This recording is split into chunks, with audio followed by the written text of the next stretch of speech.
Hey everybody, welcome back. This is Andrew Campbell with Holtec Gaming. Here we go, episode 2 of Majora's Mask. Let's go ahead and read this off. What's with that stupid horse of yours? It doesn't listen to a word that's said to it. There's no point in riding a thing like that, so I did you a favor and got rid of it, hee hee. Aw, boo-hoo, why the sad face? I just thought I'd have a little fun with you. Oh, come now. Do you really oh, well. I didn't push the button, I swear.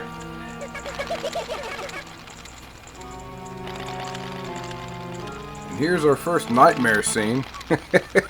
So get ready for this. Happy Halloween, everybody!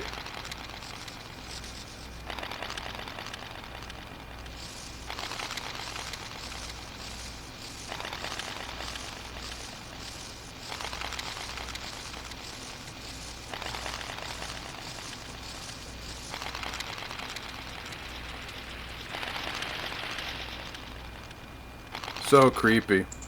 It's really amazing how they handled the sizes and proportions for some of these 3D models. I have not seen that type of scaling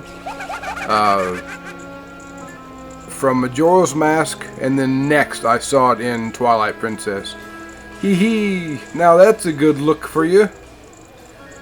You'll stay here looking like that way forever, I guess. I don't know why it had the automatic read-through. I guess just for pacing, right? Because the NPC is on a track, and it's a certain amount of time that he has to travel. Who knows? Oh no, what's happening? Sis?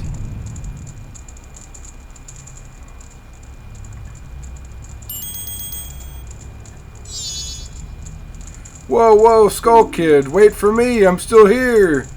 Tail, you can't leave without me. Aww. You! If I wasn't dealing with you, I wouldn't have gotten separated from my brother. Well, don't just sit there, Deku boy. Do something. Why are you looking at me like that? What, is there something stuck on my face? Will you stop staring and just open the door for me? Please, come on. A helpless little girl is asking you, so hurry up. Oh, Tail. I wonder if that child will be alright on his own.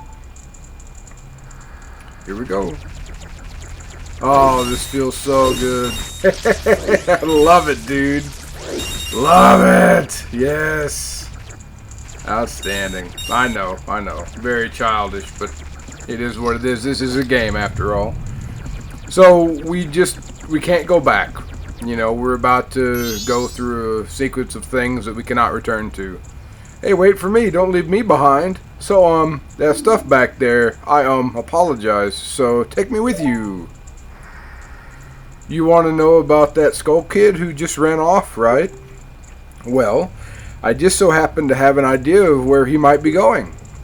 Take me with you and I'll help you out. Deal? Please? Good. So then it's settled. It didn't even get the answer. Now then, I'll be your partner, or at least until we catch that Skull Kid. My name's Tattle. So, it's nice to meet you, or whatever. Very genuine. Now that we got all that straightened out, can we stop messing around and get moving? If I figure something out, press up on the C-stick, and I'll tell you, hopefully, you'll manage to get out without my help until then. Excuse me, I'm sorry. Oh, Link. Oh, he's so frustrated. Alright. This is the best part about being a Deku. You get to fly on little pink flowers. How adorable. And you get to poop Deku nuts, but that's later. Super enjoy that aspect. Okay, it's telling you immediately, hey, go over there. Hey, look, it looks like a Deku. Let's go investigate that thing that looks like me, obviously. Oh, this just feels so good. It's satisfying. I can't hear the sound effects because of obvious reasons. The setup. I've told you guys multiple times. Hey, Deku nuts. But every time you do anything satisfying in this game, it's accompanied with a charming little sound effect, and I like it a lot. Here we go. Gotta hug that corner, drop on down. Whenever I get closer to the actual drop point, I will poop a little Deku nut for you guys. But let's get there first, shall we? Oh boy. Boop! There we go. Made it. First try. Hey, you, come on, press L and talk to me. Sure, why not? There you go. See, you can do it if you try. When I fly over to people or objects, press the L button and look at them so you can talk to them. Use L targeting to talk to people even if they're far away. Or if there's no one to target, you can use L to look straight ahead. But enough about that for now. Come over to this tree and check it out. She just characterized it as a tree.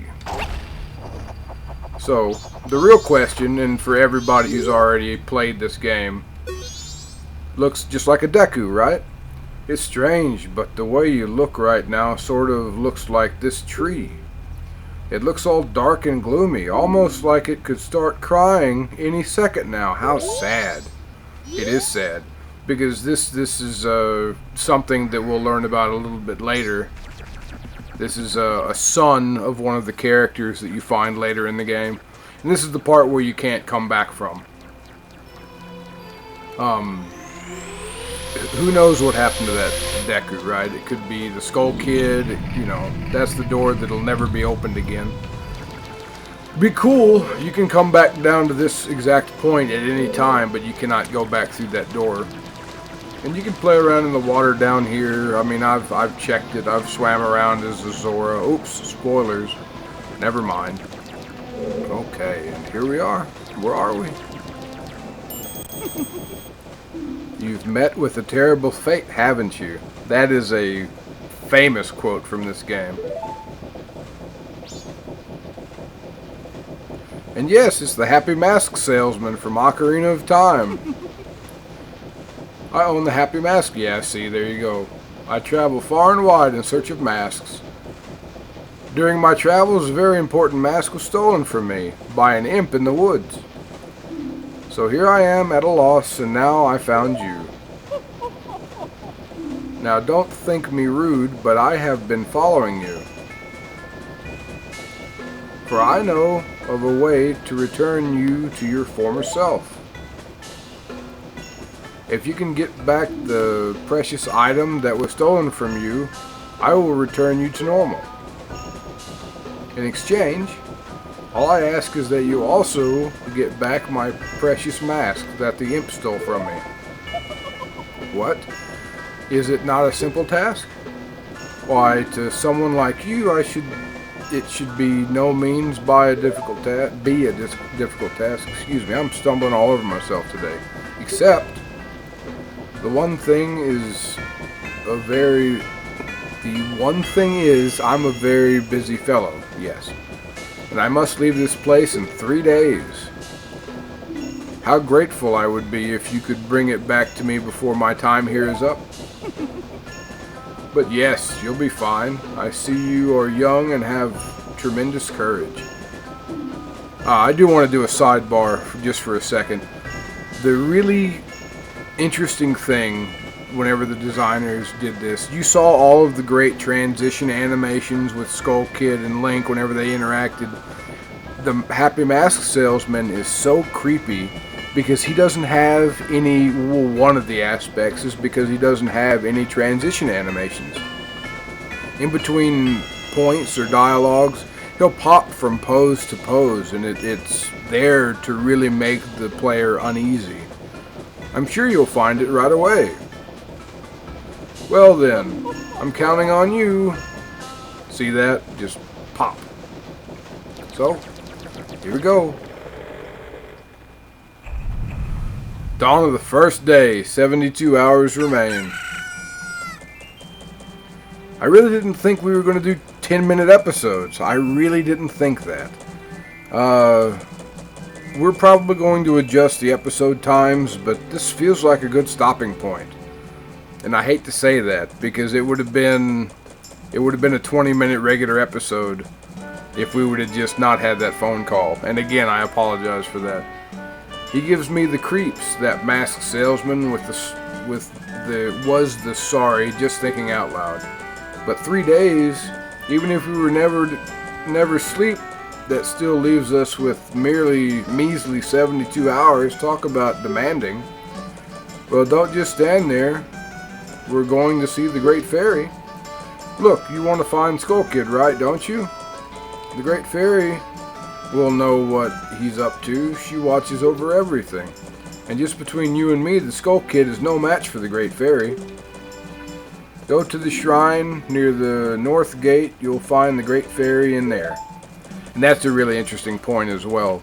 The game intentionally says, hey, the Great Fairy is all-powerful. Well, in fact, she isn't. And she got busted up by the Skull Kid. But we'll find out all that next episode. And I think episode 3 is where we're going to go ahead and reformat and stick to 20-minute episodes. Because I want to see at least how it goes for the 3-day sections. Or we may base it on tasks. Who knows? Other than that, happy Halloween! This is the Halloween playthrough for The Legend of Zelda The Legend of Zelda Majora's Mask. I'm your host, Andrew Campbell. Thank you very much for watching episode 2, and I'll see you tomorrow for episode 3. Have a good one. Bye-bye.